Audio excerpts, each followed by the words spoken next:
she's well-liked by Americans, enjoys a pretty high approval rating, but First Lady Michelle Obama's recent media blitz is drawing some serious criticism and concerns that another Obama is becoming a full-fledged celebrity.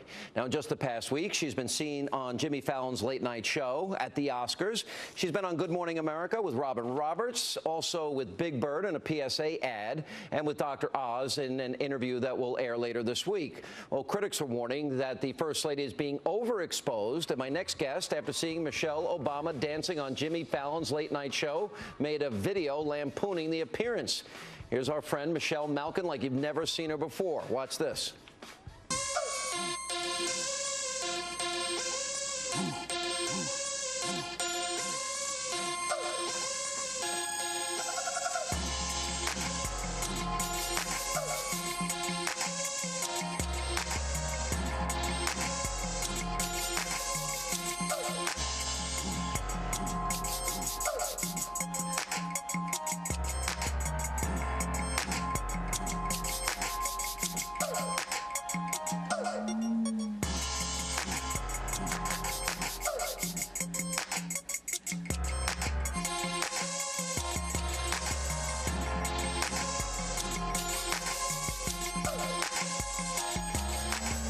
All right, as you can imagine, liberals were not exactly happy with that video.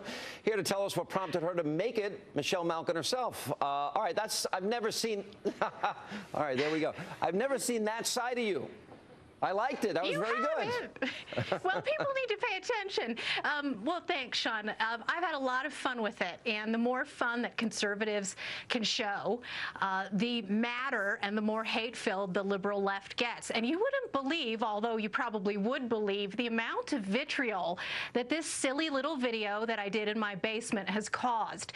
Everyone from that trig truther, Andrew Sullivan, to the Atlantic magazine have all weighed in on my inability to dance, the hatred and meanness that I showed in simply lampooning what's hateful about that Michelle Obama. I know. You know what I think it was? I think it was the wig, Sean. And I know a lot of my fans are just very relieved to know that it was a wig. I didn't chop my hair off and do the Michelle Obama bangs.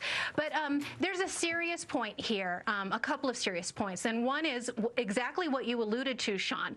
There is a very strategic White House charm offensive going on by the East Wing, and everything that they do is calculated. I think that I do have to give Michelle Obama an immense amount of credit. For some reason, this woman who is so privileged and has been her entire life, whose career has been marked by cronyism, is able to connect with mainstream culture. Obviously, she has a huge amount of help from enablers like Jimmy Fallon and Good Morning America. She's going on a bunch of afternoon shows and primetime shows. Well, look at her dancing. I mean, I didn't think that was particularly good either. I mean, we got the video of that. Yeah, exactly right. But the point is that somehow she's able to come across as approachable, and somehow she projects this. There you go.